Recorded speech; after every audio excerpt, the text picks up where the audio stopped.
और मौत जैसा सन्नाटा था। पर सबसे अजीब बात यह थी कि गांव के खेत में गड़ा वह लकड़ी का पुतला हर रात अपने आप एक कदम आगे बढ़ रहा था। इसलिए गांव में खौफ इतना था कि शाम ढलते ही लोग अपने अपने दरवाजे बंद कर लेते थे, क्योंकि किसी ने भी उस पुतले को वहां नहीं गाड़ा था। लोग कहते हैं वह एक रात अचानक जमीन फाड़कर बाहर निकल आया था, लेकिन एक रात गांव के उस सन्नाटे को एक दर्दनाक चीख ने चीर दिया। सुबह एक औरत की लाश उसके घर के बाहर पड़ी मिली। उसका शरीर बिल्कुल नीला पड़ चुका था, जैसे किसी ने उसके जिस्म का सारा खून चूस लिया हो। और उस दिन से रात होते ही गांव में कुत्तों के रोने की आवाजें गूंजने लगी। लोग डर के मारे रात भर सो नहीं पाते थे, क्योंकि हर रात उन्हें अपने बंद दरवाजों के बाहर से अजीब अजीब आवाजें सुनाई देने लगी थी। लोग अपने बच्चों को सीने से लगाए अंधेरे में थर थर कांपते रहते, लेकिन फिर भी सुबह होते ही किसी न किसी की लाश मिलती थी और उनके चेहरों पर डर साफ दिखाई देता था। इसलिए गांव वालों का डर अब भयानक दहशत में बदल चुका था। ऐसा लगने लगा था जैसे अगला नंबर किसी का भी हो सकता है। फिर एक दिन सब मिलकर सरपंच के पास आकर विनती करने लगे, ये सब कैसे रोका जाए।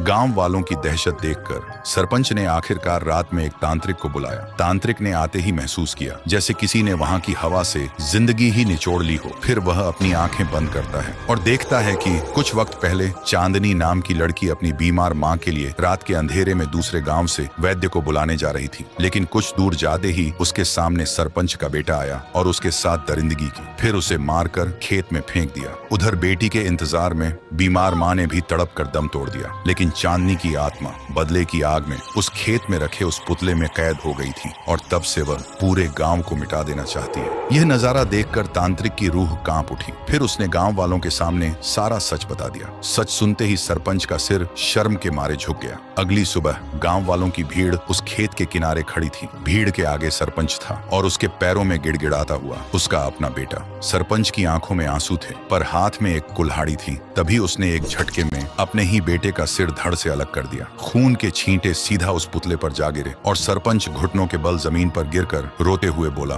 तेरा बदला पूरा हुआ चांदनी। इस पापी खून से अपनी प्यास बुझा ले और इस गांव को बख्श दे। तभी आसमान का रंग बदल गया और देखते ही देखते वह पूरा पुतला राख बनकर हवा में उड़ गया। उस दिन के बाद से कालमती गांव में मौत का सिलसिला तो रुक गया था, लेकिन उस खेत की तरफ जाने की हिम्मत आज भी कोई नहीं करता। तो दोस्तों, बुरे काम का अंजाम हमेशा बुरा ही होता है। आप अपने पाप दुनिया से तो छुपा सकते हैं, लेकिन ऊपर वाले से कभी नहीं छुपा सकते।